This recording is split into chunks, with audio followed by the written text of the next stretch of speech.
శుక్లాంబరధరం విష్ణుం శశివర్ణం చతుర్భుజం ప్రసన్నవదనం ధ్యాయేత్ సర్వవిఘ్నోపశాంతయే అగజానన పద్మార్కం గజాననమహర్నిశం అనేకదంతం భక్తానాం ఏకదంతముపాస్మహే. గురుబ్రహ్మా గురుర్విష్ణు గురుదేవో మహేశ్వరః గురుః సాక్షాత్ పరం బ్రహ్మ తస్మై శ్రీ గురవే నమః. శ్రీ మహాగణాధిపతయే నమః. శ్రీ మహాసరస్వత్యై నమః. శ్రీ గురుభ్యో నమః. హరి ఓం. శ్రీ విశ్వావసునామ సంవత్సర ఉగాది సంవత్సరానికి స్వాగతం. మరి పంచాంగం గురించి, పంచాంగ శ్రవణం గురించి, ఇందులో ఉన్న వైశిష్ట్యాన్ని, దీనివల్ల ఉపయోగాన్ని ఇవన్నీ కూడా తెలుసుకుందాం. సనాతన ధర్మం అనేది ఒక మూలమైతే దానికి వేదాలు, వేదాంగాలు, పురాణాలు, ఇతిహాసాలు, ఉపనిషత్తులు ఇవన్నీ కూడా మూలస్తంభాలు. ఎప్పుడు సనాతన ధర్మానికి ఆయుపట్టుగా ఉన్న ఈ ధర్మాల్లో జ్యోతిష్యం అనేది మహోత్కృష్టమైంది. యథాశిఖా మయూరాణం నాగాణం మనయోస్థిత తత్తత్ వేదాంగ శాస్త్రానాం జ్యోతిష్యం మూర్ధస్థితం. అంటే వేదం అనేది ఈ ధర్మంలో వేదానికి ఉన్నటువంటి షడంగాలలో ముఖ్యమైనది ఈ జ్యోతిష్ శాస్త్రం. మరి ఇందులో మనం చూసుకున్నట్టయితే ఈ జ్యోతిష్ శాస్త్రము పాముకు మణి ఎలాంటి శోభనిస్తుందో, నెమలికి పించం ఎలాంటి శోభనిస్తుందో అలాంటి అద్భుతమైనటువంటి శోభ అనేది మనకు ఈ జ్యోతిష్ శాస్త్రం వేదానికి ఇస్తుంది. ఎందుకంటే కాలాన్ని, కాలగణనను నిర్ణయించేదే ఈ జ్యోతిష్ శాస్త్రం. మరి ఈరోజు రేపు శాస్త్రాధ్యయనం చేసి చేయక, సరైన అవగాహన ఉండి లేక చెప్పేవాళ్ళు చాలామందే ఉన్నారు. వారి గురించి మనం విశ్లేషించడం కానీ వివరణ ఇవ్వాల్సిన అవసరం కానీ మనకు లేదు. జ్యోతిష్యము గురు పరంపరగా కానీ మంచి సద్గురువుల దగ్గర అధ్యయనం చేసిన వాళ్ళు చెప్పేటువంటి ఫలితాలు కానీ, జ్యోతిష్య వివరాలు కానీ, సైద్ధాంతిక భాగాలు కానీ ఎంతో విశేషంగా ఉంటాయి. మరి అలాంటి జ్యోతిష్యానికి పంచాంగం అనేది మూలాధారం. మరి ఉగాది రోజు యుగ ఆది అంటే కొత్తగా ప్రారంభమయ్యేటువంటి యుగము. యుగము అంటే కాలము. మరి అలాంటి అద్భుతమైనటువంటి ఉగాది చాలా విశిష్టమైంది. ఈ ఉగాది రోజు ఏమేం చెయ్యాలి, పంచాంగ శ్రవణం యొక్క ఫలితం ఏంటి, పంచాంగంలో ఏమేమి విషయాలు చర్చించబోతున్నామో ఈ వీడియో చివరి వరకు చూద్దాం. ఇక మనం శ్రీ విశ్వావసునామ సంవత్సరం. విశ్వావసు అనేది చాలా అద్భుతమైనటువంటి పేరుగా మనం చెప్పుకోవచ్చు. మరి దాని ఫలితం కూడా చెప్పుదాం. దానికంటే ముందు ఒక శ్లోకం మనం ప్రతిసారి చెప్పుకునేదే. శ్రీ కళ్యాణ గుణావహం రిపువహం దుస్వప్న దోషావహం గంగాస్నాన విశేష పుణ్యఫలదం గోదాన తుల్యనృణాం ఆయుర్వృద్ధిదముక్షయం శుభకరం సంతాన సంపత్ప్రదం నానాకర్ణ సుశోభనం సముచితం పంచాంగమాకర్ణికం. పంచాంగాన్ని వింటే ఎలాంటి ఫలితాలు వస్తాయో మనకి ఈ శ్లోకం చెబుతుంది. మొట్టమొదటి శ్రీ కళ్యాణ గుణావహం అంటే అన్ని శుభాలను కూడా చేసేటువంటి, అన్ని శుభాలను చేయడానికి ఉపయోగపడేటువంటిది పంచాంగం. రిపువహం అంటే మనకు శత్రుబాధ అనేది లేకుండా చేస్తుందట పంచాంగ శ్రవణం. అంటే సరైన సమయంలో చేసే పని వల్ల సరైన అనుకూలత అనేది కలుగుతుంది అనేది మన శాస్త్రం చెబుతుంది. కాబట్టి రిపువహం. దుస్వప్న దోషావహం చెడు కళలు అనేటివి కూడా తొలగిపోతాయట. అంటే ఎప్పుడు చెడును ఆలోచించే స్థితి అనేది మనకు కలదు, అంత శుభాలనే ఇస్తుంది. గంగా స్నాన విశేష పుణ్య ఫలదం. మనకందరికీ తెలుసు గంగా స్నానం చేస్తే ఎంత పవిత్రమైందో. మన సనాతన ధర్మంలో గంగా స్నానానికి ఒక ఉన్నతమైనటువంటి స్థానం ఉంది. అలాంటి గంగా స్నానం చేస్తే ఎటువంటి ఫలితం కలుగుతుందో. గంగా స్నాన విశేష పుణ్య ఫలదం గోదాన తుల్యనృణాం. గోదానం చేస్తే ఎటువంటి ఫలితం కలుగుతుందో. ఆయుర్వృద్ధిదముత్తమం శుభకరం. ఆయుష్ పెరుగుతుందట.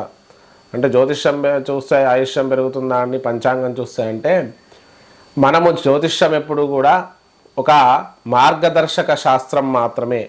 నిర్ణయ శాస్త్రం కాదు. జ్యోతిష్యం అనేది నిర్ణయించడానికి కాదు.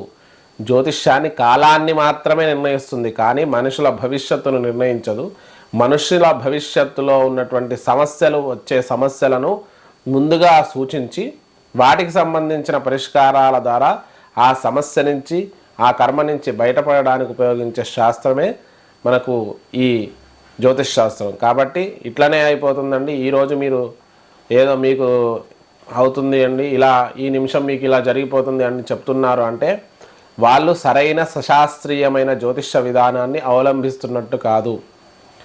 కొన్ని ప్రక్రియల ద్వారా చెప్పగలుగుతారేమో, కానీ అది శాస్త్రం కాదు, అది వేరే మార్గాలు ఉంటాయి. కాబట్టి అలాంటిది శాశ్వతమైనటువంటి పరిష్కారము కాదు, అలాంటిది శాశ్వతమైనటువంటి ఆచరించవలసిన విధానము కాదు.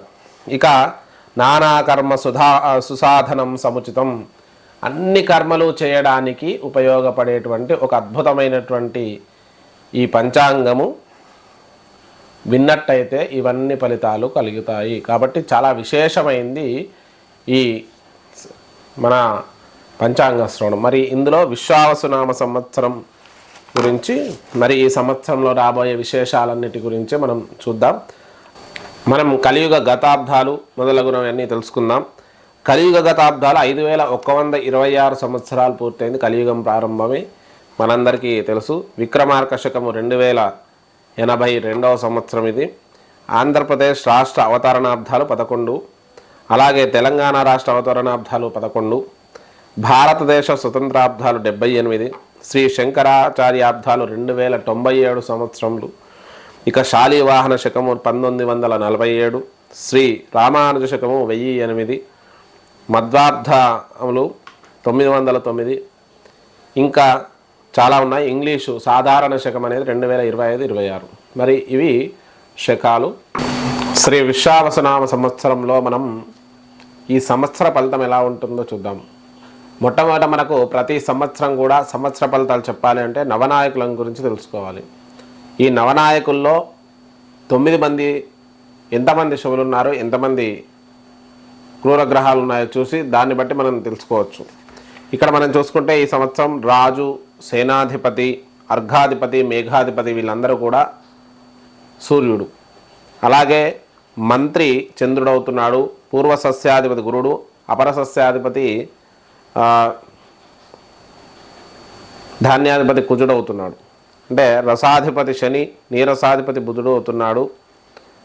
ఈ రాజాది నవనాయకుల్లో 6 పాపగ్రహాలు ఉన్నాయి, 3 మాత్రమే శుభగ్రహాలు ఉన్నాయి. కాబట్టి కొంత సామాజిక అలాగే భౌగోళికమైనటువంటి మార్పులు సంభవించే అవకాశం సూచిస్తుంది. అందులోనూ ఉగాది ప్రారంభంలోనే షడ్గ్రహ కూటమి, తర్వాత పంచగ్రహ కూటమి, తర్వాత చతుర్గ్రహ కూటమి మనకు కొంతకాలం ఉంటాయి. కాబట్టి వీటి ప్రభావం కూడా ప్రాకృతికంగా ఉంటుంది. ఎందుకంటే ఈ షడ్గ్రహ కూటం వల్ల విపరీతమైన ఎండలు కొట్టడం, భౌగోళికంగా కొంత వ్యతిరేకత అనేది మనకు ప్రకృతి నుంచి కొంత కన్నెర్ర చేయడం అనేది మనకు గమనించవచ్చు. ప్రస్తుతం చూస్తూనే ఉన్నాం, ఎండలు ఈ నెలలోనే ఇంత విపరీతంగా ఉన్నాయి. రానున్న రోజుల్లో ఇంకా తీవ్రతరం అవుతాయి. దానివల్ల కొంత చాలామందికి అనారోగ్య సమస్యలు కలిగే అవకాశం ఉంది. అలాగే దీంట్లో రసాధిపతి, నీరసాధిపతి మొదలగు వారు, శని మొదలగు దేవతలు ఉన్నారు. కాబట్టి పంటల విషయంలో కూడా పూర్వము పంటలు వేసే పంటలు అంటే పూర్వార్ధంలో వచ్చే పంటలు కొంత అనుకూలంగాను, ఉత్తరార్ధంలో వచ్చే పంటలు వ్యతిరేకంగాను మనకు సూచిస్తున్నాయి. అలాగే వాహనాల ప్రమాదాలు కూడా ఎక్కువగా అయ్యే అవకాశం మనకు సూచిస్తుంది. ఇంకా అనేక రకాల రంగాలలో ఈ రాజాది నవనాయకుల వల్ల వాటి ఫలితాలు ఉంటాయి. మరి ఒక్కసారి రాజాది నవనాయకుల్లో ఒక్కొక్క దాని యొక్క విశిష్టమైన ఫలితం మనం తెలుసుకుందాం. ఈ రాజాది నవనాయకుల్లో మొట్టమొదటి నాయకుడు రాజు ఈసారి రవి అవుతున్నాడు. రవి మొట్టమొదట నవగ్రహాలలో చూసుకుంటే రాజరిక స్వభావమే ఉంటుంది. అలాగే ఇక్కడ కూడా ఈ సంవత్సరం రాజు అవ్వడం వల్ల కొన్ని అనుకూలతలు, కొన్ని వ్యతిరేకతలు మనకైతే సూచిస్తున్నాయి. ముఖ్యంగా ఈ పాలకులు ఎవరైతే ఉంటారో వాళ్ళందరికీ కూడా ఒకరంటే ఒకరికి పడకపోవడం, వ్యతిరేకత, పరస్పర వైరుధ్యము, అనేక రకాల గొడవలకు దారితీస్తాయి. సామాజికంగా కొంత అల్లర్లు చెలరేగే అవకాశం మనకు సూచిస్తుంది. వర్షాలు అనేటివి కూడా కొంత ఈ సూర్యుడు అధిపతి అవడం వల్ల తక్కువగా పడే అవకాశం మనకు ఎక్కువగా సూచిస్తుంది. ఇక మీరు ఒకవేళ ఉద్యోగంలో కానీ, వ్యాపారంలో కానీ, రాజకీయంలో కానీ ఉంటే మీకు మార్పు సంభవించే అవకాశం ఎక్కువగా మనకు ఈ సూర్యుడు అధిపతి అవడం వల్ల సూచిస్తుంది. అలాగే ఇక్కడ మనం చూసుకుంటే రాజకీయ పరివర్తనం కూడా జరిగే అవకాశం ఉంది. అంటే ఎంతోమంది నాయకులు తమ స్థలం నుంచి ఇంకొక పార్టీలోకి వెళ్ళడం ఎలాంటివి, అలాగే రాజకీయ కల్లోలాలు కూడా జరిగే అవకాశం ఎక్కువగా ఈ సంవత్సరం సూచిస్తుంది. ఇక పంటల్లో చూసుకుంటే గోధుమలు, ధాన్యాలు, అలాగే మామిడి పండ్లు, ఇక మిరియాలు, కందులు, వేరుశనగ, ఇంగువ, కొబ్బరికాయలు మొదలగు అనేక రకాల ద్రవ్యాలు ఎక్కువగా పండుతాయి. అలాగే వరి పంట మొదలైనవి కొంత తక్కువ పండే అవకాశం ఉంది. రసాయనపు ఎరువులు, పశువుల ధరలు పెరుగుతాయనేది మనం చూసుకోవచ్చు. ఇక ఉత్పత్తి సంబంధ వస్తువులకు ఆవాలు, అలాగే చర్మాలు, కొన్ని వస్తువులైతే ధరలు పెరిగే అవకాశం ఎక్కువగా సూచిస్తుంది. మరి రాజు సూర్యుడు అవడం వల్ల అనేక రకాల కుటుంబ సమస్యలు కూడా తలెత్తే అవకాశం ఉంది. కుటుంబ పెద్దతో మిగిలిన వాళ్లకు కొంత వాదనలు, అలాగే కొంత చికాకులు కలిగే అవకాశం ఉంది. ఇది సూర్యుడు రాజు అవడం వల్ల వచ్చే ఫలితాలు. ఇక దాంతోపాటు మంత్రి గురించి చూసుకుంటే మంత్రి చంద్రుడు అవుతున్నాడు. చంద్రుడు చాలా శాంత స్వభావి, అలాగే కొంత చల్లటి చూపు అనేది మనకు ఈ చంద్రుడి యొక్క మంత్రిత్వం వల్ల మనకు కలుగుతుంది. అందులోనూ మంత్రి అంటే సామాజిక నిర్మాణం అనేది ఈ మంత్రుల చేతుల్లోనే ఉంటుంది. కాబట్టి సామాజిక మార్పులు, అనేక రకాల వైవిధ్యాలు కూడా కలిగే అవకాశం మనకు సూచిస్తుంది. ఇక రాజకీయ అభ్యుదయం అనేది ఎక్కువగా ఉంటుంది. రాజులకు మంచి శుభయోగంగా చెప్పుకోవచ్చు.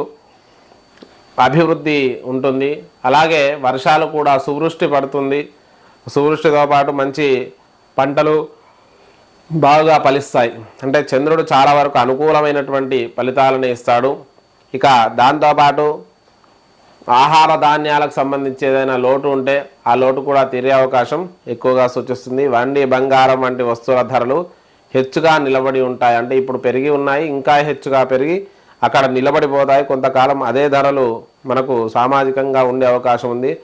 అలాగే ధర్మ కార్యక్రమాలు ఎక్కువగా చేసే అవకాశం మనకు ఈ చంద్రుడు మంత్రి అవ్వడం వల్ల ఈ సంవత్సరం కలుగుతుంది. సేనాధిపతి రవి సేనాధిపతి వల్ల రాజుల మధ్య యుద్ధం ఉంటుంది. మామూలుగా యుద్ధం అనేది 2 దేశాల మధ్య ఉంటుంది. కానీ 2 నేతలు వల్ల 2 రాజ్యాల మధ్య యుద్ధం రావడం, దానివల్ల సామాజిక నష్టం అనేది కొంత ఉండే అవకాశం మనకు సూచిస్తుంది.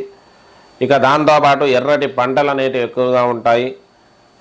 అకాల వర్షాలు, అనావృష్టి అనేది ఏర్పడే అవకాశం కూడా మనకు ఈ సూర్యుడు సేనాధిపతి అవడం వల్ల ఉంటుంది.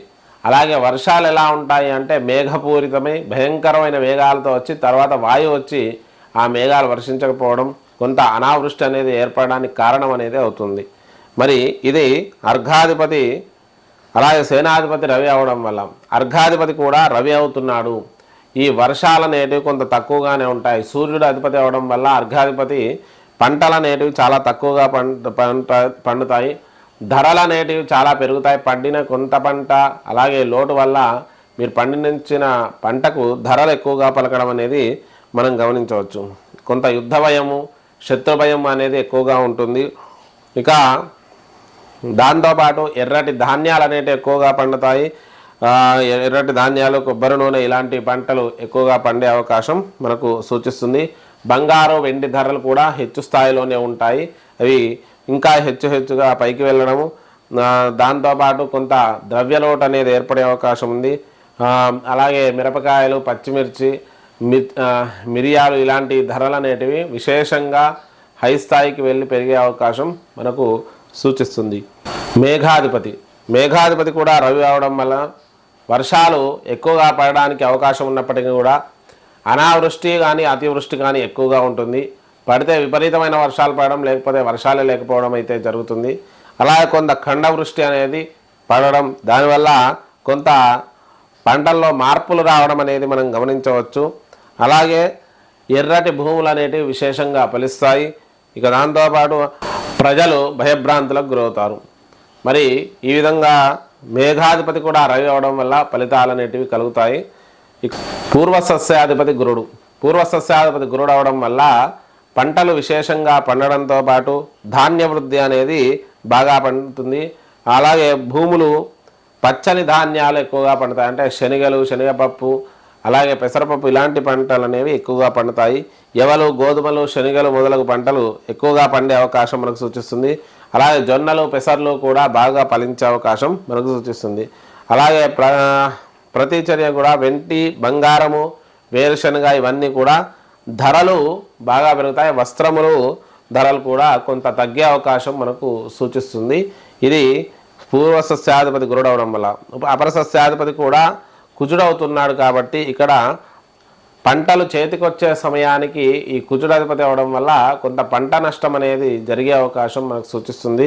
ఆ విషయంలో తగు జాగ్రత్తలు వహించండి. ఇక దాంతోపాటు అపర సస్యాధిపతి కుజుడవడం వల్ల కొద్దిగా కందులు, బొబ్బర్లు, మిర్చి, వేరుశనగ ఇలాంటి పంటలు అనేటివి ఎక్కువగా పండుతాయి. ఇక దాంతోపాటు పంచదార, నెయ్యి, వేరుశనగ అలాగే ఎవలు మొదలగు ద్రవ్యాలన్నిటి యొక్క ధరలు అనేటివి కొంత పెరిగే అవకాశం ఎక్కువగా సూచిస్తుంది. అలాగే తగరము, రబ్బరు, వ్యాపార వాటాలు పెరిగే అవకాశం కూడా మనకు సూచిస్తుంది. అపరసస్యాధిపతి కుజుడవడం వల్ల మునుగల ధాన్యాలనేవి ఎక్కువగా పండుతాయి. కందులు, బొబ్బెర్లు, వేరుశనగ అలాగే ఇలాంటి పంటలన్నీ కూడా ఎక్కువగా పండే అవకాశం ఉంది. ఎర్రని భూములు ఫలిస్తాయి. దాంతోపాటు శాలీవాహన, గుతా తైలాది మహార్హాని భవంతి చ అనుట వలన ధాన్యములకు చెరుకు, బెల్లం, పంచదార, నెయ్యి, నూనె గింజలు, నూనెలు, వేరుశనగ, ఆముదం ధరలు పెరుగుతాయి. ఇవన్నీ కూడా ధరలు పెరిగే అవకాశం మనకు సూచిస్తుంది. అపరధాన్యాల ధరలు సరసమైన ధరలో లభించే అవకాశం ఎక్కువగా సూచిస్తుంది. ఇది అపరసస్యాధిపతి ఫలం. రసాధిపతి శని అవుతున్నాడు. రసాధిపతి శని అవడం వల్ల నల్లటి పంటలు పండుతాయి. అంటే మినుములు, ఉలువలు, బొబ్బెర్లు, మినుములు, ఉలువలు అలాగే నల్ల నువ్వులు ఇలాంటి పంటలు అనేవి ఎక్కువగా పండుతాయి. దాంతోపాటు నల్లని ధాన్యాలు పండుతాయి. ఇక రాజాది నవనాయకుల్లో సూర్యుడు నాలుగు ఆధిపత్యాలు పొందడం వల్ల సామాజికంగా ముఖ్యంగా భూకంపాలు మొదలగు విశేషమైనటువంటి భయంకరమైన ఉత్పాతాలు కలిగే అవకాశం ఉంది. అలాగే చంద్రుడు కూడా ఆధిపత్యం ఉంది కాబట్టి సునామీలు అలాగే షష్టగ్రహ కూటమి సంభవించడం వల్ల ప్రాకృతిక ప్రళయాలు అనేటివి కొంతవరకు వస్తాయి. దాంట్లో మొన్న 4/5/2025 వైశాఖ శుద్ధ అష్టమి ఆదివారం సాయంత్రం 6:40 డొల్లు కర్తరి ప్రారంభం. 11/5/2025 వైశాఖ చతుర్దశి ఆదివారం సాయంత్రం 5:31 నిజకర్తరి ప్రారంభం అనేది జరుగుతుంది. అలాగే 28/5/2025 జ్యేష్ఠ శుద్ధ విద్య బుధవారం రాత్రి 1:28 కర్తరి త్యాగం అనేది మనకు సంభవిస్తుంది. ఈ కర్తరిలో గృహప్రవేశాదులు పనికిరావు. అలాగే మౌఢ్య నిర్ణయాలు చూసుకుందాం.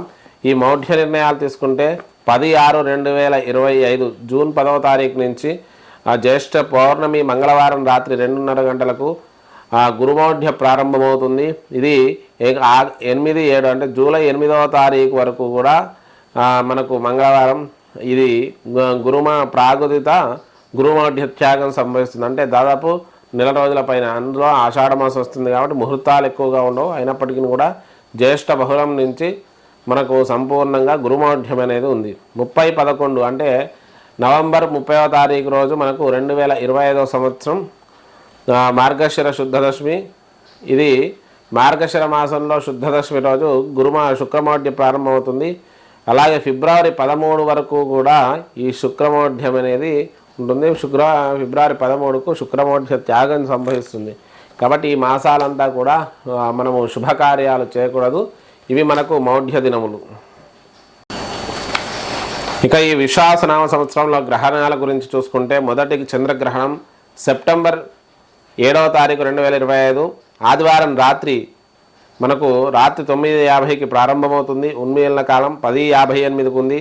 తర్వాత మధ్యకాలం 11:41 ఉంది. మోక్షకాలం అనేది నిమిలిన కాలం 12:24. గ్రహణ మోక్షకాలం రాత్రి 1:30 వరకు ఈ గ్రహణం ఉంది. ఇది సంపూర్ణ చంద్రగ్రహణం. ఇది భారతదేశంలో కనిపిస్తుంది. కావున అందరూ కూడా పాటించాలి. ఈ కుంభరాశిలో సంభవిస్తుంది కాబట్టి ఈ కుంభరాశి వారు వీక్షించకూడదు. ఇక దాంతోపాటు రెండవ చంద్రగ్రహణము మార్చి 3వ తారీఖు 2026 మంగళవారం సాయంత్రం పాక్షికంగా అతి సూక్ష్మంగా కనబడుతుంది. అంటే సూర్యాస్తమయ సమయానికి కొద్దిగానే ఉంది. ఇది చంద్రగ్రహణం కాబట్టి ఇది అతి తక్కువ చంద్రగ్రహణంగా మనం చెప్పుకోవచ్చు. ఇది కూడా గమనించండి. 6:20 గంటలకు ఇది మోక్షకాలం అవుతుంది. ఆ లోపల గంగా స్నానాలు ఆచరించి ఆ యొక్క జపానుష్ఠానాలు చేసుకోవచ్చు. ఇది గ్రహణాలు. ఇక ద్వాదశ రాశుల వారికి ఆదాయ వ్యయాలు చూద్దాం. ఆదాయ వ్యయాలు: మేషరాశి ఆదాయం 2, వ్యయం 14, రాజపూజ్యం 5, అవమానం 7 ఉంది. వృషభ రాశి ఆదాయం 11, వ్యయం 5, అలాగే రాజపూజ్యం 1, అవమానం 3 ఉంది.